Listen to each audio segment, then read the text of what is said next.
ওই যে মলম বিক্রেতা এক সাংবাদিক আছে না, হকার, ময়ূখ ময়ূখ রঞ্জন ঘোষ, এই শয়তানের বাড়ি আজকে শুনলাম ভারতীয় হিন্দুরা ভেঙে দিয়েছে। যে শয়তান শুধু মিথ্যা প্রপাগান্ডা ছড়ায় বাংলাদেশ নিয়ে। ওই সোয়া পেয়েছে দাদার, দাদার সোয়া যেই পাবে সেই মরবে।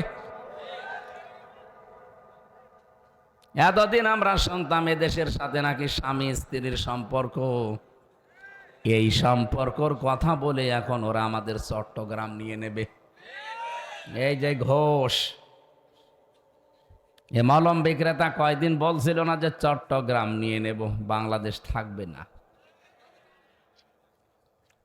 ওর নাকি খুব আফসোস হয় যে এসে থাকবে না। তো তোর আফসোস করার দরকার কি? আরে দাদা, আপনি কি যৌতুক চান? আর মেয়ে তো পালিয়ে গেছে, যৌতুক কিসের?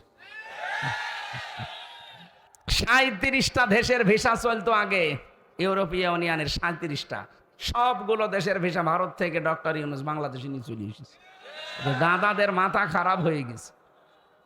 একবার বলেছিল যে এদেশকে আমরা পেঁয়াজ দেব না, আলু দেব না, না খেয়ে মরবে। ব্যবসা বন্ধ করে দিয়েছে, এখন সব বর্ডারে বর্ডারে আলু আর পেঁয়াজ পচতেছে। আমাদের পুরাতন বন্ধু যারা তুরস্ক, চীন, পাকিস্তান, সেখান থেকে এখন সব জাহাজ বোঝাই করে খাবার আসতেছে। ওদের মাথা এমনি খারাপ হয়ে গেছে। এরপরে আমেরিকার ডোনাল্ড ট্রাম্প জাতে মাতাল হলো, আমার মতো তালে ঠিক আছে, কথা বলছেন। 16 লাখ ভারতীয়কে বলেছে সব বিদায় করে দেব, কারণ এই ভারতের উগ্রপন্থী হিন্দুরা 2 জন খ্রিস্টান যুবতী মেয়েকে উলঙ্গ করে রাস্তায় হাঁটিয়েছে। ও ট্রাম্প কি ভুলে যাবে? ও কিন্তু একরোখা মানুষ, সিদ্ধান্ত যখন নিয়েছে বাস্তবায়ন করেই ছাড়বে। ও যখন বলেছে যে আমি 16 লক্ষ ভারতীয়কে থাকতে দেব না, সব পাঠাবো, আমার মেয়েকে, আমার বোনকে, আমার বউকে ওরা উলঙ্গ করে ঘোরায় নিজের দেশে, ওদের আমি দেখে নেব, তাই করছে। আমার এই মোবাইলটায় সর্বোচ্চ কল আসলে আসবে তারেক জিয়া সাহেবের পিএস এর মোবাইল থেকে। মনে হচ্ছে আমার সাথে জেলে ছিল এই কারণে, অপু সাহেব। আর ডক্টর ইউনূসের মোবাইলে কল দেয়, আপনি টের পান, আন্দাজে যে লাফান।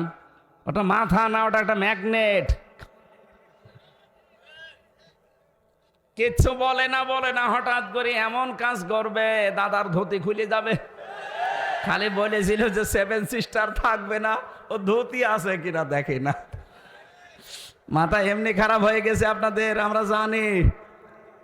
ডক্টর ইউনূস যদি আর সত্যি কিছুদিন থাকে, আর ওর যেখানে যেখানে হাত, ওকে কল দেয় চীনের প্রধানমন্ত্রী শি জিনপিং, হ্যাঁ, ওরে কল দেয় একেবারে Donald Trump, Joe Biden, Barack Obama. আর আপনার মোবাইলে কল কেউ দেয় না, আপনি নিজে নিজেই মোবাইল করেন, নিজে নিজেই রেকর্ড করেন, নিজে নিজেই এডিটিং করেন, নিজেই ছেড়ে দেন মানুষকে ভয় দেখাতে। মানুষ এখন সব বোঝে। কেউ তো কল দেয় না, কি করবে? নিজে নিজেই কল দেয় মিজান সাহেবের কাছে, আবার নিজেই রেকর্ড করে। আগে থেকে সব কিছু সাজানো থাকে, এগুলো সব দিয়ে ধরা পড়েছে। আপনি থাকেন ডালে ডালে, কোন প্রজন্ম থাকে পাতায় পাতায়। এদের চেনেন? আপনি কত দূর উঠতে পারবেন? মুরব্বী মানুষ, এরা আগেই যেখানে তার আগে উঠে বসে আছে। আলহামদুলিল্লাহ, বাংলাদেশের ঐতিহ্যবাহী জেলা চাঁদপুর, রূপালী ইলিশের জেলা, মতলব দক্ষিণ, দক্ষিণ বারগাঁও কালিয়া ইসলামী পাঠাগার ও সমাজ কল্যাণ ময়দানে এলাকাবাসী কর্তৃক আয়োজিত 2 দিন ব্যাপী তাফসিরুল কোরআন মাহফিল অনেক দিন চলছে, বন্ধ ছিল মাঝে না? আমি একবার এসেছিলাম মনে হয় এখানে 2 বার। আজকের মাহফিলের প্রধান অতিথি আপনাদের এলাকার সন্তান জনাব আক্কাস মোল্লা, আতালাল্লাহু উমরাহু ওয়া বারাকাল্লাহু ফি হায়াতি, বলেন আমিন। এই মাহফিলে এতক্ষণ যারা কথা বললেন, মাওলানা হোসাইন মাহফুজ, হাফেজ মাওলানা ওবায়দুল্লাহ, মাওলানা ওসমান গনি এবং অন্যান্য ওলামা ইকরাম, গতকাল এখানে যিনি কথা বলেছিলেন আপনাদের এই জেলার কৃতি সন্তান মুহাদ্দিস আবু নসর আশরাফি ভাই, যারা মাওলানা হাবিবুর রহমান হেলালি, খালিদ সাইফুল্লাহ, মনির হোসাইন জিহাদি সহ অন্যান্য সম্মানিত ওলামা ইকরাম, মঞ্চে বসা অত্র এলাকার সর্বজন শ্রদ্ধাভাজন ব্যক্তিবর্গ, সামনে বসা মুসলমান ভাইরা, পর্দার আড়ালের সম্মানিতা মা এবং বোনেরা, প্রশাসনের ভাইরা, প্রাণ প্রিয় কুমিল্লাবাসী, কুমিল্লা চাঁদপুরবাসী, আমার এই আশপাশ জেলাতে আসলে যারা কোরআনের মহব্বত নিয়ে আসেন, সেই কুষ্টিয়া থেকে আসা হয়। শ্রদ্ধাভাজন বড় ভাই আলহাজ গিয়াসউদ্দিন তালুকদার, এরপরে মিজান ভাই আছে, আবু সুফিয়ান আছে, অন্যান্য সম্মানিত ব্যক্তিবর্গ, সবাইকে আমি প্রাণ থেকে ধন্যবাদ জানাচ্ছি। আল্লাহ তাদের হায়াতে তাজ্জেবা সিহাতে কুল্লিয়া দান করে। এসেছি আমরা কোরআনে কারিম শুনতে, এটা আমানত, এটা কি আল্লাহর পক্ষ থেকে মানব জাতির জন্য এটা বিশাল একটা আমানত, উপহার। যারা ৬৬৬৬টি আয়াত, এটা প্রসিদ্ধ ৬২৩৬টা আয়াত, এটা বিশুদ্ধ, দুইটাই ঠিক আছে। সুতরাং যারা এই পৃথিবীর ময়দানে আমরা যারা ৬৬৬৬টি আয়াত পেয়েছি, উপহার হিসাবে মেনে নিয়েছি, তারা সৌভাগ্যবান। যারা মানতে পারে না, এরা হতভাগ্যা। আল্লাহ আমাদেরকে সৌভাগ্যবান যেন করেন কোরআনে কারিমের বদৌলতে, এটা সৌভাগ্যের সোপান। আল্লাহ রাব্বুল আলামিন বলেন, ইন্না আরাদনাল আমানাতা আলাস সামাওয়াতি ওয়াল আরদি ওয়াল জিবাল ফাবাইনা ইয়াহমিলনাহা ওয়া আশফাকনা মিনহা ওয়া হামালাহাল ইনসান ইন্নাহু কানা যালুমান জাহুলা। আল্লাহ পাক বলেন, অবশ্যই এই যে একটা আমানত, কোরআনে কারিমকে আল্লাহ আমানত বলেছেন, এই আমানতটা আমি পেশ করেছিলাম আকাশের কাছে, জমিনের কাছে, পাহাড়ের কাছে, কেউ রাজি হয়নি। ফা বাইনা, সবাই অস্বীকার করেছে, অপারগতা স্বীকার করেছে। আহমেল নাহা, তাকে বহন করার জন্য কেউ রাজি না। প্রত্যেকেই বলেছে বিশাল আমানত, এত ভার, এত ওজন আমাদের দ্বারা নেওয়া সম্ভব না। আশফাক না, তারা ভয় পেয়েছে। এই মানুষগুলো তো বহন করতে চায়নি, এই সৃষ্টিগুলো তো আমার কোরআনে কারিমকে বহন করতে চায়নি। শুধু তাই না, তারা ভয়ও পেয়েছে। রব্বুল আলামিন বলেন, অবশেষে মানুষ এ দায়িত্ব নিয়েছে। ইন্নাহু কানা যালুমান জাহুলা, নিশ্চয় সে অতিশয় জালেম এবং অজ্ঞ। কি বুঝলেন এই আয়াত থেকে? এত বড় বড় বিশাল সৃষ্টি, যেখানে আকাশ তাকান কত বড়, শুধু একটা না, এরকম 7টা আকাশ আল্লাহ বানিয়েছেন। আল্লাযী খালাকা সাবআ সামাওয়াতিন তিবাকা, 7 তবক আসমানের নাম শুনি আল্লাহ এত বড় বিশাল বিশাল আসমান আল্লাহ বানিয়ে রেখেছেন। জমিনের ভেতরে শুধু আমরা চোখে যা দেখি এতটুকুই না, কত বড় বিশাল জমিন। এই জমিনকে ঠিক রাখার জন্য আল্লাহ যে প্রেক স্বরূপ পাহাড় গেঁথে দিয়েছেন, এত বড় বড় বিশাল পাহাড়, কেউ আল্লাহর এই কোরআনকে আমানতকে রাজি হয়নি। প্রত্যেকে ভয় পেয়েছে, না আমরা পারবো না। তো মানুষ আমরা যে কোন বুদ্ধিতে, কোন জ্ঞানে আমরা নিলাম এটা, এত বড় আমানত আমাদের কাছে আছে। আমানতের যে খেয়ানত করবে, নবীজির ভাষায় সে মুনাফিক। কি এটা কিন্তু আমাদের ওপর এখন আমানত। এ কোরআনে কারিমকে আমানত হিসাবে পেয়ে যদি আমরা এর হক আদায় করতে না পারি, বিশ্বাস করেন আপনি কিন্তু কিয়ামতে মুনাফিক হয়ে উঠবেন। আর মুনাফিক যারা, এই মানুষগুলো জাহান্নামে যাবে, একেবারে নিচে থাকবে। যারা কোরআনে কারিমের ধারক বাহক না, কোরআন যারা বিশ্বাস করে না, তারা তো এর বাইরে। আমরা যারা অন্তত এটা বিশ্বাস করে ফেলেছি, আমরা যারা এর উপরে ঈমান রাখি, তারা যদি এর হক পরিপূর্ণভাবে আদায় করতে না পারি, আমাদের কপাল সৌভাগ্যের সোপান হবে না, দুর্ভাগ্যের সোপান হবে। রব্বুল আলামিন বলেন, তাহা মা আনজালনা আলাইকাল কুরআনা লিতাশকা।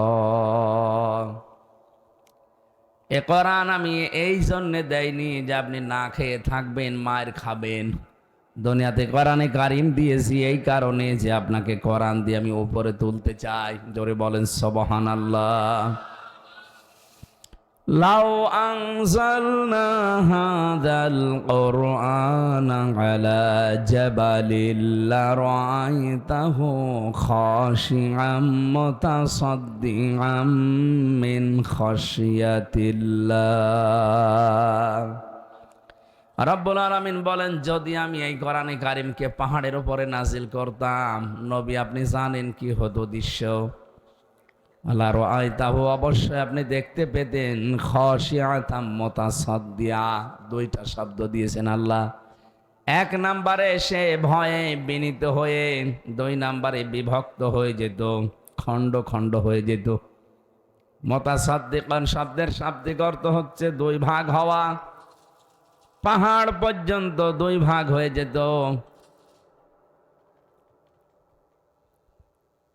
আল্লাহর ভয়ে, কারণ এটা আল্লাহর মুখ থেকে বের হওয়া বাণী। আমরা শুনতে যত সহজ মনে হচ্ছে, বিষয়টা অত সহজ না। আপনি চিন্তা করতে পারেন, আল্লাহর মুখের বাণী, এটা বের হয়েছে সরাসরি তার মুখ থেকে। চাঁদপুরবাসী কোরআনে কারিম শোনার জন্য যারা এসেছি, কিছু বর্ণনা একটু টাচ দিলাম আল্লাহর পক্ষ থেকে, কি জিনিস আমরা পেয়েছি, কি নিয়ামত আর শুনছি। এই কোরআনে কারিম শোনার জন্য যে আল্লাহ আমাদেরকে ঘর থেকে পর্যন্ত নিয়ে এসেছেন, এটা আমাদের ওপর আল্লাহর একটা দয়া। আমি বললাম না, 6666টি আয়াত আল্লাহর পক্ষ থেকে আমাদের জন্য উপহার। এটা গ্রহণ করে নিতে পারলে আপনি সৌভাগ্যবান হবেন, আর যদি অস্বীকার করেন তাহলে আপনি হবেন দুর্ভাগা, হতভাগা। আমরা কি আমাদের ভাগ্য হত করতে চাই? আমরা ভাগ্যকে সুপ্রসন্ন করতে চাই। আমাদের ভাগ্য যেন সব চাইতে ভালো হয় বিশ্বে। শুধুমাত্র একটাই কারণে তামাম দুনিয়া আজ আমরা ভয়ে আছি। পাশের একটা রাষ্ট্র পেয়েছি প্রতিবেশী, এটা একটা কলঙ্ক। তামাম দুনিয়াটা দিয়ে দিন পর্যন্ত আমরা জানতাম, ওরা ছড়িয়েছিল সারা দুনিয়ার মোড়লদের কাছে যে আমাদের দেশে সংখ্যালঘু নির্যাতন হয়। অথচ পুরা উল্টি এখন দেখতে পাচ্ছি সারা পৃথিবীতে সবচাইতে বেশি সংখ্যালঘু নির্যাতন হয় ইন্ডিয়াতে। আর আমার মুসলমান ভাইকে জবাই করছে শুধু গরু খাওয়ার অপরাধে। গত পরশুদিনও দেখেছেন, দুইটা যুবতী মুসলিম মেয়েকে ধর্ষণ করার পর লজ্জাস্থানে লোহা ঢুকিয়ে দিয়েছে। এ পৃথিবীর নিকৃষ্টতম এখন মানবতার শত্রু এই উগ্রপন্থী হিন্দুরা। সব হিন্দু না, উগ্রপন্থী যারা, এ মোদি দাদার মুরিদ। এরা মানুষ হিসাবে এত খারাপ, এত নিকৃষ্ট, ওদের ছোঁয়া যারা পাবে তারাও কুলাঙ্গার হয়ে যাবে। যে মলম বিক্রেতা এক সাংবাদিক আছে না, হকার, ময়ূখ রঞ্জন ঘোষ, এ শয়তানের বাড়ি আজকে শুনলাম ভারতীয় হিন্দুরা ভেঙে দিয়েছে। যে শয়তান শুধু মিথ্যা প্রপাগান্ডা ছড়ায় বাংলাদেশ নিয়ে। ওই ছোঁয়া পেয়েছে দাদার ছোঁয়া, সেই পাবে সেই মরবে। এতদিন আমরা শুনতাম এদেশের সাথে নাকি স্বামী স্ত্রীর সম্পর্ক। এই সম্পর্কর কথা বলে এখন ওরা আমাদের চট্টগ্রাম নিয়ে নেবে। এই যে ঘোষ, এ মলম বিক্রেতা কয়দিন বলছিল না যে চট্টগ্রাম নিয়ে নেব, বাংলাদেশ থাকবে না। ওর নাকি খুব আফসোস হয় যে এসে থাকবে না। তো তোর আফসোস করার দরকার কি? আরে দাদা, আপনি কি যৌতুক চান? আর মেয়ে তো পালিয়ে গেছে, যৌতুক কিসের? পালানো মেয়ের কোনোদিন যৌতুক হয়? ও মেয়ের বিয়েই তো আমরা মানি না। বিয়ে মানি না এই কারণে, কারণ যার সাথে এতদিন কথাবার্তা চলছে সে তো ফুল হাতা, আর আমরা কি?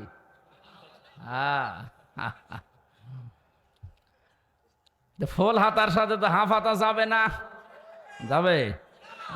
এখন দাদাকে হাফ হাতা করা লাগবে। আর দাদার এখন যা বয়স, এ বয়সে হাফ হাতা করবেন কারে দিয়ে?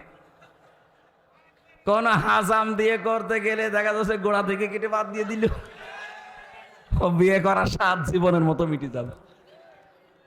না, মূল কথা এই যে দাদার সাথে আমাদের যাবে না, যতই চেষ্টা করেন হবে না। আমি এটাকে বানায়া বলছি। সূরা বাকারা 2 নাম্বার পারা 14 নাম্বার পৃষ্ঠা 4 নাম্বার লাইনের 221 নাম্বার আয়াতের মাঝের অংশে আছে, ওয়ালা তুনকিহুল মুশরিকিনা হাত্তা ইউমিনু। কোন মুশরিক যতক্ষণ পর্যন্ত ঈমান না আনবে তার সাথে কোনো মুমিনা নারীর বিয়ে দেওয়া জায়েজ নেই। মেয়ে আমাদের যাই হোক হাজি তো, কথাবার্তা একটু মিথ্যা বলে ঠিক আছে, তারপরও হাজি তো, হাজির সাথে আপনারও পাঁচের বিয়ে হয় কি করে? সুতরাং আপনি যৌতুক চাবেন, যৌতুক তো আমাদের ধর্মে নেই। যদি আমরা কিছু মানুষ খাই নাকি কমে যাই, চাঁদপুরে যৌতুক নেই। আরো আর একটা জিনিসও আছে আমি জানি, এটা অলিমা নেই কিন্তু বরযাত্রী আছে। এই সিস্টেম পাল্টাতে হবে, কারণ আমাদের ইসলামে অলিমা আছে, বরযাত্রী নেই। এখানে কত মানুষ বিয়ে করে বসে আছেন, অলিমা তো মনে হয় করেননি, খালি বরযাত্রী গেছেন। না, যেটা জায়েজ না ইসলামে নেই, এটা আমরা মানি না। আজকে থেকে তাওবা করবে, কারণ ইসলামের বাইরে বিয়ে হলে ওটা বিয়ে হবে না। কি কথা বলেন না কেন? অমাইয়াবতাগি গায়রাল ইসলাম দীনান ফালা ইউকবাল মিন। ইসলাম বাদ দিয়ে কোনো নিয়ম নীতি আল্লাহর দরবারে গ্রহণযোগ্য হচ্ছে না, হবে না। সুতরাং ইসলামে যেহেতু অলিমা আছে, বরযাত্রী নেই, আজকের এই দিন থেকে জীবনে যতদিন আছি কোনো বিয়েতে গেলে আমি আর বরযাত্রী যাব। কেউ দাওয়াত দিতে আসলে বলবেন না ইসলামে নেই, আমি ওখানে যাব না। আপনি অলিমা করেন, আমি আছি। বলেন তো, অলিমা কি ছেলের বাড়ি হয় না মেয়ের বাড়ি? এখানে অলিমা করেছেন কারা? হাত তোলেন তো। এই একজন, নাকি এলাকায় বিয়ে শাদী বন্ধ হয়ে গেছে? বন্ধ না, এখন থেকে ইসলামে যেটা আছে আপনি ওইটা করবেন। বরযাত্রী সত্যিই বাদ দেওয়া লাগবে এখন থেকে, পুরা ডিলেট। ওটা মুসলমান সমাজে ওটা চলবে না। হ্যাঁ, হিন্দুদের কালচারে আছে, ওরা করুক, অসুবিধা নেই, কারণ ওরা বিয়ের দিন মেয়েকে সব একবারে দিয়ে দেয়। কিন্তু আমাদের ধর্মে কি ওইটা আছে নাকি? আমাদের ধর্মে নবীজি নিজে বিয়ে করেছেন কিন্তু অলিমা করেছেন। কথা বলেন না কেন? যারা করেননি দরকার হয় কাজা করেন। বিয়ে করতে বলছে না, কিন্তু অলিমা তো করা যায়। মেয়ের পক্ষ থেকে আরো 100-150 মানুষ নিয়ে আসেন, নিজের বংশের 150 মানুষ, 500-700 মানুষ বাড়িতে খাওয়ান, অলিমা হয়ে যাবে। আমারটা যদিও করা নেই, আর আমার বেশি বরযাত্রী ছিল না, আমার তো 7 জন। শ্বশুরকে বলেছি 7 জনের যে খাওয়ানো টাকা আমি দিয়ে দেব, এখন তোমার শোধ করা লাগবে। বারবার বলছি এই কারণে, কারণ আমার ছেলে নেই, আমার 3টা মেয়ে, আমার বাসা লাগবে না। আমি জাতে মাতাল হলো তো তাহলে ঠিক আছে, আমি আমার তো বাসা লাগবে। এখন থেকে যে অলিমা হবে না বরযাত্রী যাবেন? হ্যাঁ ঠিক আছে, আলহামদুলিল্লাহ, তাহলে আমি বেশি যাব। ও চাঁদপুরবাসী, যে ষড়যন্ত্র করছেন, আমাদের ধর্মে যেহেতু এটা নেই, আমির জামাত ডাক্তার শফিকুর রহমান হাফিজাহুল্লাহ ঘোষণা দিয়েছেন কয়েকদিন আগে, বাংলাদেশের 1 ইঞ্চি মাটি না, হাফ ইঞ্চির দিকে কেউ যদি অবৈধভাবে তাকায় তার চোখ তুলে ফেলা হবে। আলহামদুলিল্লাহ ভাই, আমি এত কিছু বলতাম না। ওরা মুসলমান এতদিন জুলুম অত্যাচার নির্যাতন করে মিথ্যা প্রপাগান্ডা ছড়িয়েছে, ঠিক আছে, কিন্তু এখন দেখছি প্রতিনিয়ত ওরা আল্লাহর ঘর ভাঙতেছে। একটা ভুয়া ধোয়া তুলে বিশ্বের বিভিন্ন দেশে আমরা শুনি কেউ মাটির নিচে তেল পায়, গ্যাস পায়, সোনা পায়, লোহা পায়, আর শয়তানরা শুধু মাটির নিচে মন্দির পায়। এগুলো কিচ্ছু না, পুরা ভুয়া। 500 বছর আগে, 1000 বছর আগে নাকি ওখানে মন্দির ছিল, এই জন্য আল্লাহর ঘর তারা ভেঙে দিচ্ছে। আমরা যেতে এখন বলি ঢাকার স্বামীবাগের ইস্কন মন্দির, 500 বছর আগে ওইটা আমার মসজিদ ছিল। আমাদের ধর্মে জোর জবরদস্তি নেই, বাড়াবাড়ি নেই, এই জন্য আমরা কিছু বলি না। যদি বাড়াবাড়ি জোর জবরদস্তি থাকতো, এ দেশে মাত্র 4 ভাগ হিন্দু, পিটিয়ে বিদায় করে দিতাম। না, আমরা জানি এই দেশে যে জন্ম নিয়েছে সেই এই দেশের বৈধ এবং গর্বিত নাগরিক। আমার যেমন দেশের উপর হক আছে, অধিকার আছে, তারও আছে। বাংলাদেশ আমরা সাম্প্রদায়িক সম্প্রীতির উজ্জ্বল দৃষ্টান্ত পৃথিবীতে দেখিয়েছি। এদেশে রোজার পোষা পাশাপাশি হয়, কথা বলেন না কেন? 96 ভাগ মুসলমান এই দেশে, আর মাত্র 4 ভাগ অন্য ধর্মের মানুষ আছে। 850 বছরে এলাকা মুসলমানেরা শাসন করেছে। যদি বলেন তো আমাদের ধর্মে বাড়াবাড়ি থাকলে একটা হিন্দু থাকতো। আপনারা কি করছেন? বিশ্বের মানুষকে এতদিন জানাতেন যে দেশে সংখ্যালঘু নির্যাতন হয়, অথচ পুরো মিথ্যা। এটা গোবিন্দ পরামানিক পর্যন্ত কয়দিন আগে বলিস যে এই দেশে আমরা সব চাইতে এখন আগস্টের 5 তারিখের পর থেকে নিরাপদে আছি। যতই প্রপাগান্ডা ছড়াচ্ছেন, আল্লাহ সব যেন ফাঁস করে দিচ্ছে। রব্বুল আলামিন বলেন, ও মাকারু মাকারনা মাকারা ওয়া হুম লা ইয়াশউরুন।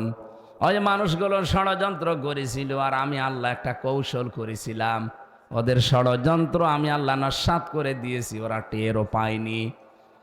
ফানজুর কাইফা কানা আকিবাতু মাকরিহিম আন্না দাম্মারনাহুম ওয়া কওমাহুম আজমাইন। বলেন আল্লাহু আকবার। আমি যে কথা বলি ওখান থেকে বাস্তবে একটা শিক্ষা নিয়ে আসি। দেখেন তো আয়াতে কি শিক্ষা আছে? সূরা নমল 19 নম্বর পারা 20 নম্বর পৃষ্ঠার 5 নম্বর লাইনের 52 নম্বর আয়াত। এগুলো রব্বুল আলামিন বলেন, ফানজুর কাইফা কানা আকিবাতু মাকরিহিম। আপনি একটু নজর করে দেখেন না কেন, এই সমস্ত অপরাধী যারা ষড়যন্ত্র করেছিল, এদের সাথে আমি আল্লাহ কি আচরণ করেছি? আন্না, অবশ্যই আমি আল্লাহ, দাম্মারনাহুম, আমি আল্লাহ ধ্বংস করে দিয়েছি তাদেরকে, অকওমাহুম, তাদের জাতিকে, জ্ঞাতি গোষ্ঠীকে, আজমাইন, পুরাটাই। কিভাবে ধ্বংস করেছি এবার আল্লাহ যেন আমাদের চোখে আঙ্গুল দিয়ে দেখাচ্ছেন। যদিও আয়াতটা লূত আলাইহিস সালামের জামানার ঘটনা, কিন্তু বাংলাদেশে 2024 সালের 5 আগস্টে মনে হয় নতুন করে নাজিল হয়েছে। দেখেন মেলে কিনা। ফাতিল কাবুয়ুতুহুম খাবিয়াতাম বিমা যালামু। এই এদিকে তাকান। আল্লাহ পাক বলেন ফাতিলকা, এভাবে যেন হাত দিয়ে দেখাচ্ছেন, যারা আলেম আছে বুঝবেন। ফাতিলকা বুয়ুতুহুম, বাইতুন দেননি, বুয়ুত বহু বচন, হোম জমির। এটা আমার যেন কেন মনে হচ্ছে আল্লাহ নিজের আঙ্গুল দিয়ে ভাবে আমাদেরকে ইঙ্গিত দিচ্ছে, এই যে এই সেই ঘরগুলো, এই সেই ঘরগুলো। এটা কামালের ঘর, এটা মায়ার ঘর, এটা নাসিমের ঘর, এটা হানিফের ঘর, এটা কাওয়ার ঘর। আমি যদিও এখানে নাম লেখা নেই, কিন্তু নামগুলো বললাম এই কারণে আল্লাহ যেন এই ঘরগুলো দেখিয়ে বলছেন, খাবিয়াতান, জনশূন্য করে দিয়েছি, ওজাড় গৃহ বানিয়ে দিয়েছি, পরিত্যক্ত হয়ে পড়ে আছে। বিমা সালামু, এদের জুলুমের কারণে। এ মানুষগুলো এত জুলুম করেছিল, এত অত্যাচার নির্যাতন, গুম খুন, আয়না ঘর পর্যন্ত বানিয়েছে। আমি আয়না ঘরের মিনি যেটা, ছোট যেটা, ওইটাই, বড়টাই আমার নেয়নি। আমি দেখেছি মানুষের প্রতি অত্যাচার কিভাবে করা হয় সেখানে। মানবতা পুরাপুরি ধ্বংস হয়ে গেছে ওই ঘরে। আল্লাহ বলেন বিমা যালামু, এদের জুলুমের কারণে এদের বাড়ি ঘর পর্যন্ত অভিশপ্ত হয়ে গেছে। এগুলো এখন সব জনশূন্য। আপনি যান মায়ের বাড়িতে যান, আমার কুষ্টিয়ার হানিফের বাড়িতে যান, দেখবেন উজাড় পড়ে আছে এখন টয়লেট। একটা ইট পর্যন্ত মানুষ রাখে নাই। অনেকে পায়খানার প্যান্ট পর্যন্ত খুলে নিয়ে চলে গেছে। এমনি না, বিমা যালামু, এদের জুলুমের কারণে। কারণ এই জায়গাগুলোই বসে বসে এই মায়া সাহেব, আপনাদের এই যে কুমিল্লা পাশের জেলা, আল্লাহর ওলি ছিল একজন, কি বড় বড় দাড়ি, বাহার। মানুষ যে এত শয়তান হয় আমি জানি না। ঘরের ভেতরে বসে বসে চর্বি সন্ধি করতো, সকালবেলা কার নামে মামলা দেব, কাকে ধরিয়ে দেব, মিথ্যা সাক্ষী দিয়ে কার জীবন নষ্ট করব, এই চিন্তা করত। মনে করছেন হুজুর কিভাবে জানলো? সব বলি দিচ্ছে আল্লাহ জিবরাইল দিয়ে আমারে। সব খবর আমি জানি, সারা দেশে কোখানে কি হয়েছে সব ওই রিমান্ডে আমারে দেখে দেখে দেখাতো, যে এখানে এই হচ্ছে, এখানে এই করছি, অমককে আমরা ধরেছি, অমককে ধরবো, সব দেখাতো। 3টা বছরে আমি বহু কিছু জেনেছি ওই সালেমদের কাছ থেকে। কোথায় কি হবে, কুষ্টিয়ায় হানিফ সাহেব কি করবে, সকালবেলা কাকে মিথ্যা মামলায় জড়াবে, সবগুলোরা আগে থেকে জানে। কি শুরু হয়েছিল দেশে আপনি জানেন? ভালো মানুষ, এই যে গিয়াস ভাই ঘুমিয়ে আছে ঘরে, ঘুম থেকে উঠে দেখছে থানার হাজতে, কি গো তুই গাছ কেটেছিস? কখন? স্বপ্নে। এইটা চলছিল দেশে। আমি বেশি বলে ফেললাম? এই যে আল্লাহর ওলি আওয়ামী লীগের, হ্যাঁ, না উনি মন থেকে না, মনের খবর তো আল্লাহ জানে। আল্লাহ রসুলের একনিষ্ঠ ভক্ত, দাড়ি দেখে টের পাচ্ছেন না? আল্লাহ যেন অমরের মতো বানিয়ে দেন, বলেন আমিন। কোন মানুষ যদি একবার ইসলামের দিকে ফিরে আসে, আল্লাহর দিকে, আল্লাহ এত বেশি খুশি হয়। একটা হারানো সন্তান 10 বছর পরে মা পেলে যেমন খুশি হয়, তার চাইতে আল্লাহ বেশি খুশি হয় একটা মানুষ যখন ইসলামে ফিরে আসে। আমরা চাই যারা ভুল করেছেন আপনার ওই ক্ষতিপূরণটা দিয়ে ফিরে আসে। না, আপনি অনেকে বলে যে আস্তাগফিরুল্লাহ রব্বি মিন কুল্লি, না হবে না। আপনি কি দোষ আল্লাহর কাছে করেছেন, তাহলে আস্তাগফিরুল্লাহ পড়েন। যদি জমিনে কারো কাছে করেন, তাহলে তার কাছে স্বীকার করেন, তার ক্ষতিপূরণ দেন, এরপরে বলেন আমারে মাফ করেন। এই যে আপনার পাশে 2 জেলা পরে ফেনীর এক ওসি ছিল আমার সাথে, এই নুসরাত হত্যা মামলার, একেবারে বাস্তব। উনি আমার সাথে জেলে ছিল। একদিন আমার ওই ফাঁসির কন্ডেম ছেলে যে বলছে, হুজুর আমি জীবনে একটা তওবা করেছি, দেখেন তো আমার তওবা কত দূর গেল। ঠিক আছে বলে, যে নির্বাচন গেল আমি বাইরে ছিলাম, আমি রাত 12টার পর থেকে আমার যা দলবল আছে এদেরকে নিয়ে আল্লাহর নামে ভোট কাটা আরম্ভ করলাম। বাক্স ভর্তি করে ফজরের আজান দিলে সব জায়গায় জায়গায় পৌঁছিয়ে দিলাম। আমি গোসল করলাম আর ওযু করলাম, পবিত্র হলাম, 2 রাকাত নফল নামাজ পড়লাম, এরপরে বললাম আস্তাগফিরুল্লাহ। হুজুর আমার এই তাওবা কি হয়েছে? না, আপনার তাওবা হয়নি, আপনার ইয়ার কি হয়েছে? আপনি কি আল্লাহর কাছে অপরাধ করেছেন যে আস্তাগফিরুল্লাহ পড়ছেন? আপনি তো অপরাধ করেছেন হামজার কাছে। কথা বলেন না কেন? একটা এমপি বানাতে 3.5 লাখ 4 লাখ হামজা লাগে, হামজার বউ লাগে। আপনি একবারে সবারটা দিয়ে দিলেন। হ্যাঁ, এখন যদি মাপ পেতে চান, আপনার এই আস্তাগফিরুল্লাহ যদি কবুল হতে হয়, যাদের ভোট আপনি নষ্ট করলেন, যাদের রায়, তাদের বাড়ি বাড়ি যাবেন, যে তাদের কাছে বলবেন যে আমার এই হয়েছে, আপনারা এখন কি করবেন বলেন। ওরা যদি বলে আমরা 2টা করে থাপ্পড় দেব, 2টা করে থাপ্পড় খাবে, কি অসুবিধা কি? আপনার তো মাপ পাওয়া লাগবে। মাপ পেতে চাইলে ওরা যা চায় তাই করবেন। যদি বলে না আমরা প্রত্যেকে একটা করে লাথি দেবো, তো লাথি খাবেন। 2 নম্বরে আপনি যার যা ক্ষতি করেছেন এই ক্ষতিপূরণটা তাকে দিয়ে এরপর আপনি আস্তাগফিরুল্লাহ পড়েন। এই 15.5 বছরে আপনার কারণে অনেক মানুষ বাড়ি ঘুমাতে পারে না, আপনি কি জানেন? এই 15.5 বছরে আপনার জন্য অনেকে ব্যবসা করতে পারে নাই। আজকের প্রধান অতিথি তারা 2 ভাই এসেছিল না, আমার কাছে বলছিল যে আমরা খুব চাপে ছিলাম, এখন একটু আসি শান্ত। কত মানুষ তার জায়গায় বসে যে ব্যবসা করবে খালি দলীয় পরিচয়ের কারণে করতে পারে না। আপনার কারণে অনেকে তার চেয়ার থেকে আর এক চেয়ারে উঠতে পারে নাই। আমি বেশি বলছি? আপনি খুন, গুম, রাহাজানি, চাঁদাবাজি, এমনকি আয়না ঘর পর্যন্ত বানিয়েছিলেন। কি ভয়ঙ্কর জায়গা গো। একটা মানুষকে, আমার সাথে মুফতি ফখরুল ভাই ছিল পাশের জেলায়, যে নোয়াখালী হাতিয়ায় বাড়ি, উনি আমারে বলছিল, হামজা ভাই আপনারে কোথায় রেখেছে আমি জানি না, আমারে নিয়ে গিয়েছিল এই জায়গায়, যে এই পায়ের ভেতর দিয়ে হাত ভরে দেয়, যেখানে এভাবে হাত ভরে সামনে যে ঘর লোহার ব্যারিকেড আছে ওর সাথে হাত টাঙিয়ে চেন দিয়ে আটকিয়ে দেয়। 1-2 মিনিট, 5 মিনিট, 1 ঘন্টা না, বছরের পর বছর এভাবে একটা মানুষ বসে থাকে। খালি 1.5-2 মিনিট সময় দেয় টয়লেট করার জন্য।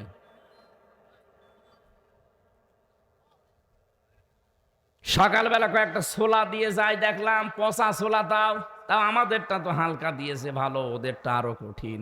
আমি তো মিনিটাই ছিলাম, যারা বড়টাই বিগটাই ছিল কি কষ্ট দিয়েছে তাদের।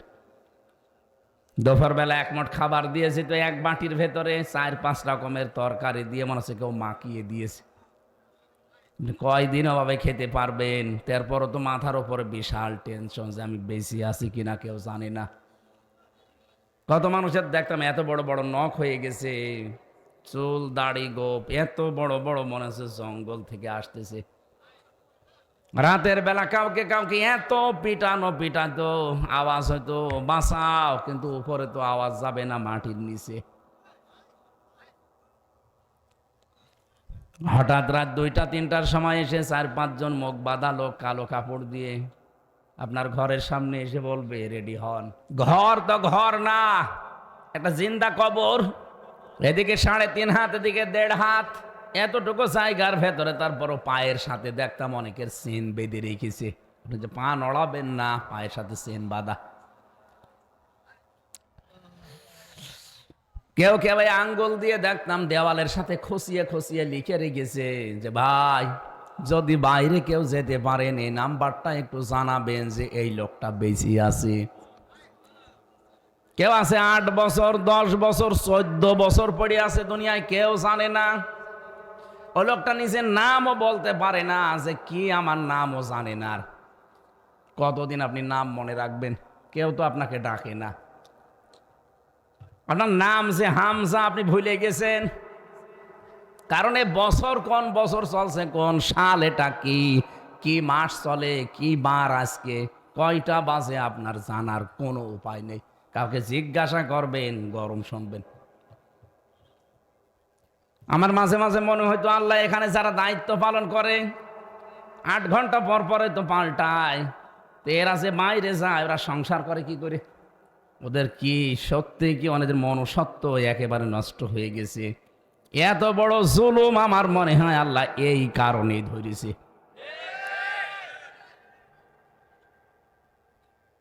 হঠাৎ রাত 12টা-1টার দিকে 5-7 জন এসে মুখ সব বাঁধা এসে আপনার ঘরের সামনে দাঁড়িয়ে ওই ছোট্ট রুমের সামনে বলবে রেডি হও। কি রেডি হব মানে? হ্যাঁ, তোমাকে নিয়ে যাওয়া হবে। কোথায়? কিছুই বলে না। আপনি রেডি হতে চাবেন না, 2টা ঘা দিয়ে বাড়ি দেবে পেছনে, এত জোরে বাড়ি দেয় মনে হচ্ছে জায়গা খুলে চলে গেছে। এমনি খাবার দাবার ভালো না, চোখ বেঁধে দেবে কালো কাপড় দিয়ে, হাত পেছনে বেঁধে দেয়, সামনে না, হ্যান্ডকাপ দিয়ে ওটা নড়াচড়া করলেই কেটে যায়। আমার যে কতবার কেটেছিল এই জায়গাগুলোতে কোর্টে তুলতে গিয়ে।